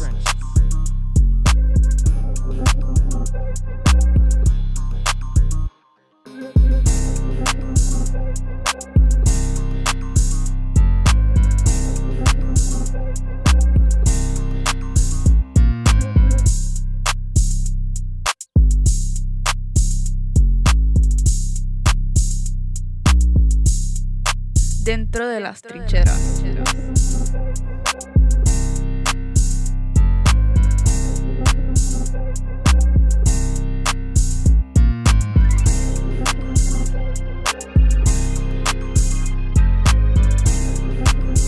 Welcome back, beautiful people. Inside the Trenches, right here at Loyola Studios, streaming live on ESPN Baton Rouge and Inside the Trenches with Marlon Favorite on YouTube. Thank y'all so much for tuning in. Time flies when you're having a good time. We're already up on the fourth segment of the evening, and we've been talking a lot of in-state stuff. We got a lot of in-state business to handle. Excuse me. I want to take this time once again to thank Health Nut System, Dr. Kendra. Appreciate you for everything that you do for the show. We want to once again congratulate them on their 3rd year anniversary. Tons of great products, changed a lot of lives, including ours. Oh, for sure. In regards to products, the the still body has been amazing. The 365 speed up has been great as well. CMOS has been delicious. That CMOS, and did you get some of the elderberry? Yeah. No, I didn't get none of the elderberry yet, but I'm a fan of that CMOS. Cup about this size, a glass about this size, nice little drinks, just give you that nutrient. And I was talking about the product, Still Body. Still Body is for people who want to burn fat and build muscle, and at the same time have the nutrients to go in your body to help you lose weight, maintain, and stay in shape. You'll definitely need that. Oh, yeah. Weather changing. Yeah, definitely. So definitely what y'all should do is go to stillbody.org right now. Again, it's stillbody.org and order your products today. Well, Mario Jerez has decided to stick around with us to talk a little Saints. Thank you, Super Another Mario. team that we're super excited about here this season, right, is trying to do their thing. We're not really excited about them this season. They did take on the Dirty Birds just recently, lost 24-10 to a team that is 4-7, makes us now a 2-9 team. A lot of trash talk from their fans. They said they came down here and took over our trap. They second line down Bourbon Street, second line in the Superdome, and then they second line on home. So that's how it went down. Mario, we're going to come to you first since you're our guest. Man, just this Saints team, it's a million issues we could point out, but just kind of, I guess, casually talk about some of the things that just hadn't went right this year. Yeah, we kind of knew what it was with the Saints, I think. It's a little less hopeless than it is with the Pelicans, I think, just because the Saints actually have their first-round pick for one, and then they have some additional picks, with some of the trades that they made, and that's good. They just need football players, and whatever answer that the Saints need or are looking for are very much not on the team right now. Like, Saints fans just need to accept that. They need to weather the rest of the season, and they need to keep hopefully seeing some good things out of Tyler Shuck. I like how he's playing. I don't think the play calling is very conducive to his success. Like, I have a lot of issues with kind of how Kellen Moore is utilizing him right now. Like, I think we're leaving a lot of meat on the bone, but it is what it is at the end of the day. Like, he needs to play well enough to make the Saints want to get like an O lineman in the draft or a receiver or weapons and not want to go quarterback. I think that's kind of the mission for Tyler Shuck and the Saints the rest of the way. And hopefully you win at least a few games here and there. Hopefully they at least get Atlanta in the last game so you can get some revenge, because it's never fun losing to those guys. I respect the rivalry. Go do your little dance in the French Quarter, not really doing anything, just kind of ruining your draft pick, but it is what it is. So, yeah. They don't even have a first-round draft pick. Exactly. So, yeah, so they can go cry about that, but it is what it is with the Saints, man. Just kind of have to get through the rest of the year. Brother, you said that so eloquently. It's a rough season. Put your GM hat on. 2-part question. Do you feel Shuck could actually be the guy?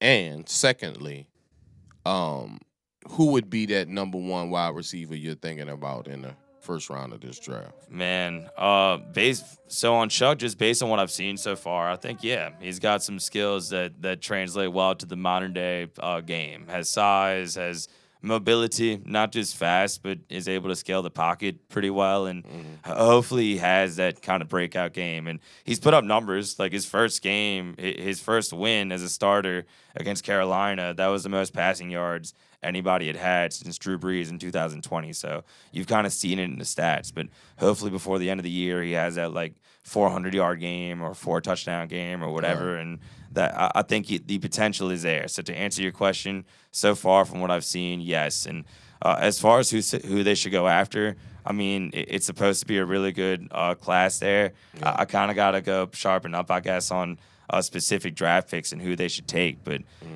they shouldn't be position specific, I don't think. Like, if Shuck plays well enough that they don't have to go quarterback, that's good. But just get good players, man. Right. Maximize those trades that they did, like with Shaheed and Penning. Like, just build your team. And if they do that, they can be contending again, hopefully soon. Yeah, I do think that the Saints is a team that, if not next season, the season after, has potential. But Coach Kellen Moore has a job, right? He has a job to bring in the right amount of veterans. He got to make sure that the cuts that they do make this year make sense.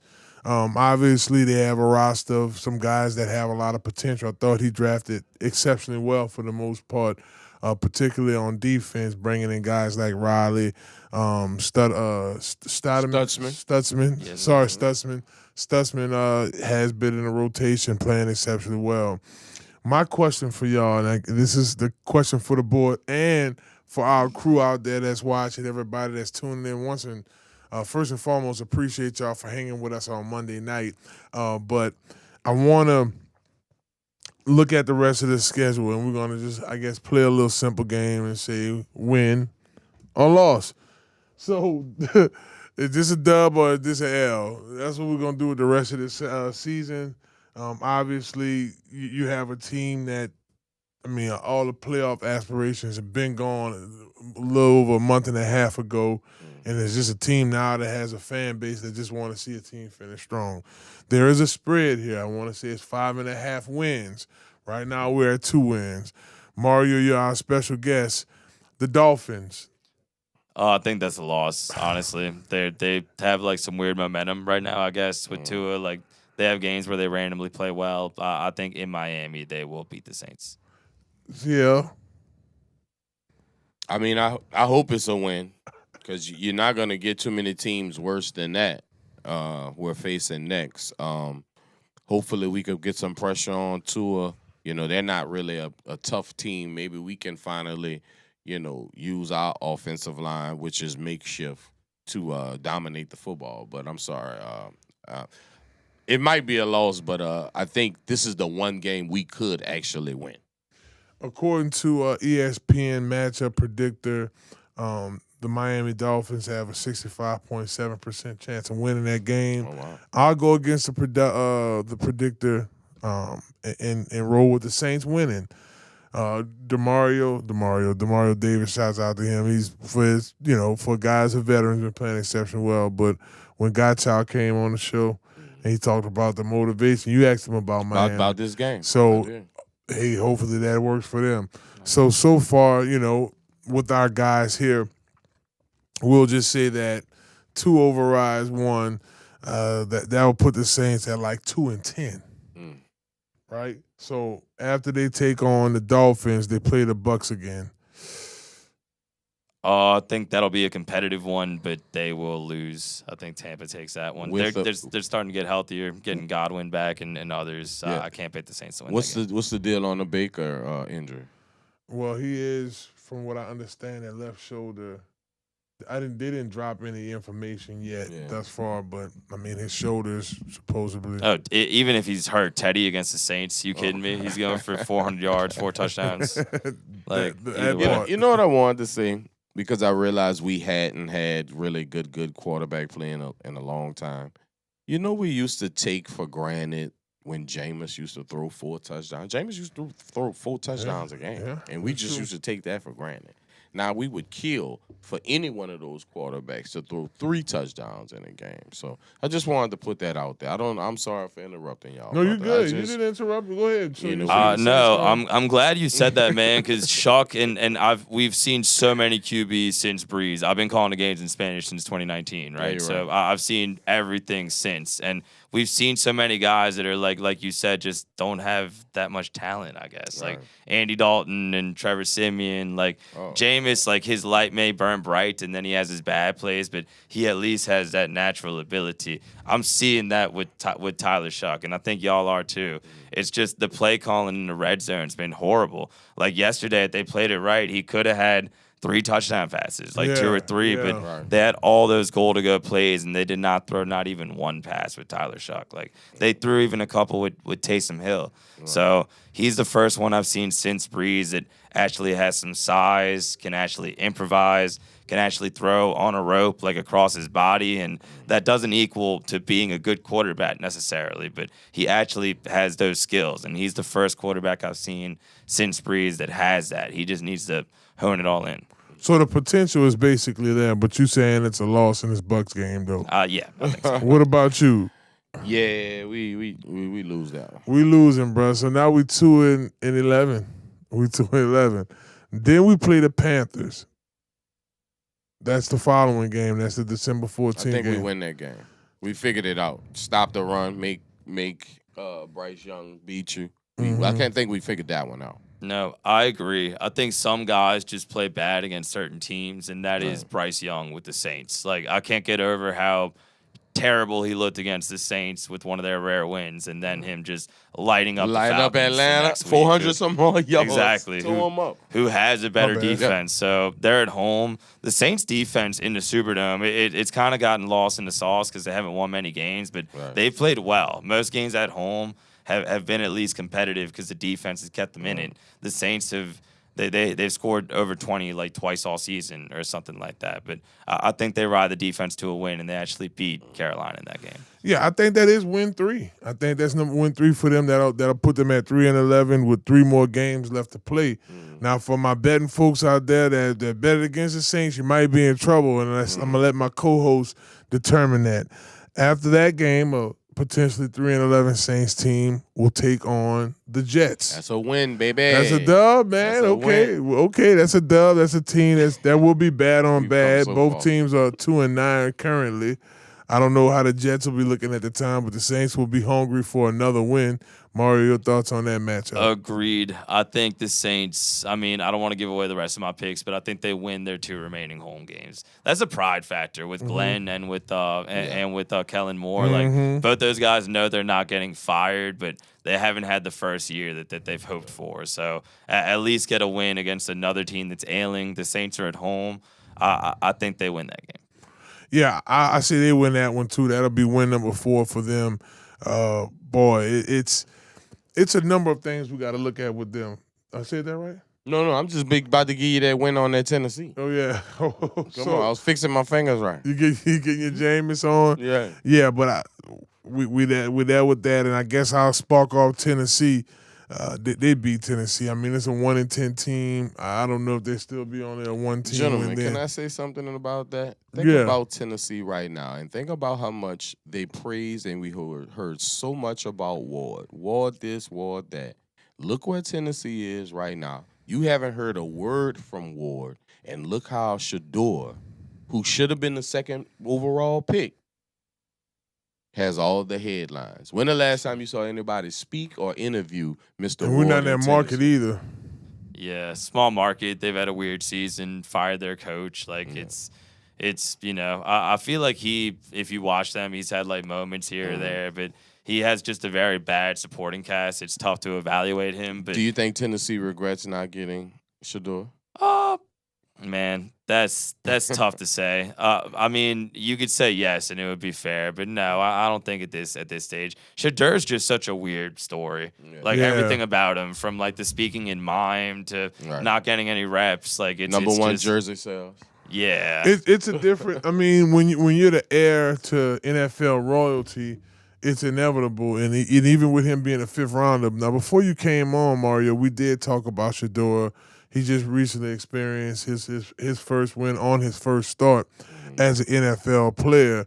When you look at what Shedeur is able to accomplish thus far, is he that first-round draft pick that most people expected him to be? Or, I mean, it's still a lot of football we would have to see. This is against the Raiders, but, just your thoughts on Shedeur. I mean, talent-wise, you definitely see the potential of that, and he talked about it. Like, he has not gotten, like, any reps with the starters. Right. Like, this was the first week he was actually able to prepare and go through a routine and then execute all that in a game. So he's going to get a chance to prove it. That's the exciting thing if you are a Shedeur Sanders supporter. Like, he's finally going to get that chance to go in the game and prove it. And so far, so good. Like, yeah, a lot of teams probably feel stupid right now given how he's playing, but he's got to keep it up. He's got to prove it.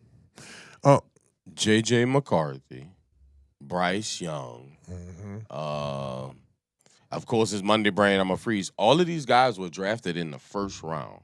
Yeah. And we're talking about just pure talent. Right.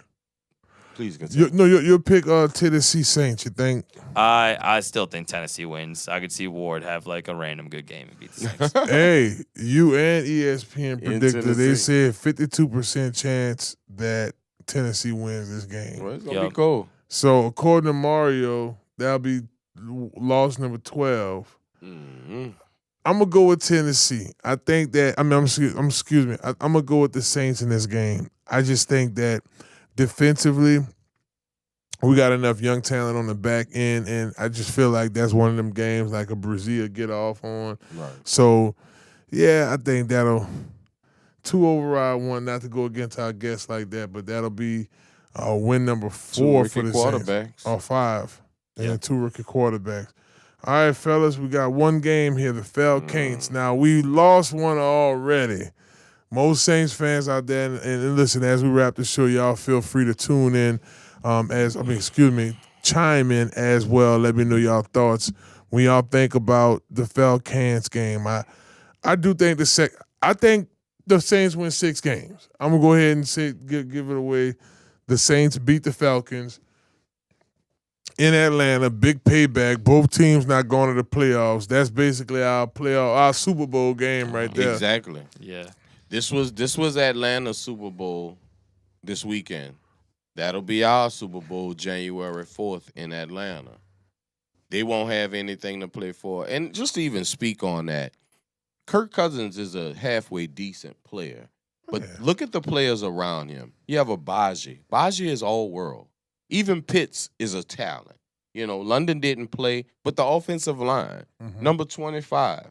There is talent around their second-string quarterback in Kirk Cousins.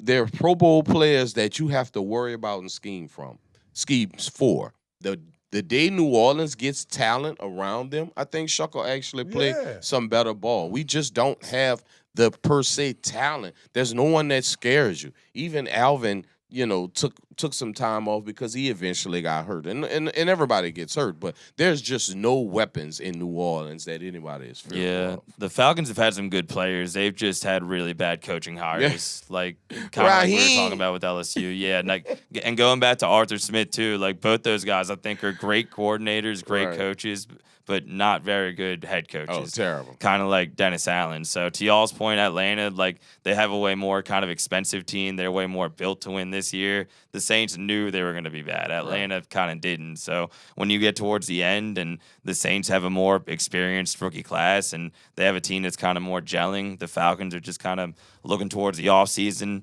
have some uncomfortable conversations about Morris and about Terry Fontenot. And their quarterback position. And that too. Like that's a mess. That's all gonna be a conversation because no telling what it might be better vibes for the Saints. There'll be Saints fans there. The Saints could be 0-17 and they'll still be Saints fans. So I think we win that game. All right. So it looks like the Saints, according to Mario, they win 5 games, but according to us, 6 games. And for our bettors out there, look like if me and CL right, Saints go past 5.5 wins on the spread. But I can say this, and we'll wrap the show. I see the light slightly at the end of the tunnel based off the young talent. Now, what goes on in the organization, that is the $1 million question. Well, we want to thank our Special guest Mario for always joining us once again. Thank you, Jim. Y'all be sure to follow Mario. Mario, go ahead and say it for me because I'm all Monday brain out. All good, brother. At Mario_E_Jerez on Twitter. At mjerez3 on Instagram. Appreciate y'all having me on. Inside the Trenches is a legendary show. I've been coming on for years at this point, Appreciate man. you, brother. Appreciate y'all always. Appreciate you, brother. You the man, brother. Well, we want to thank Mario once again for joining the show. That won't be the last time y'all see him on here. Sure. Big ups to CL NOLA. Big ups to Lil Chris as well. For our production team, everybody in there, Taylor Gang and the whole crew. We love y'all. Taylor. UP, thank y'all for all that y'all do. Our sponsors, get going and get it done, baby. Get it the done. Gordon McKernan Injury Attorneys. Want to hit them up at 504-800-8888 if you've experienced any injuries due to car accidents or personal injuries at work. Conquer Sports Pros, baby. All our high school football players out there who's looking for training, or if you're a senior or a junior and you're looking to go play college football and have it paid for, visit csportspros.com for more information. And hey, y'all, it's the holiday time. I know I'm tearing it down this Thanksgiving. I hope y'all do too. And if that's going to be the case, y'all going to need the nutrition for your body. You're going to want to stay on top of your weight loss journey or you're maintaining. Hit up Dr. Kendra. That's right.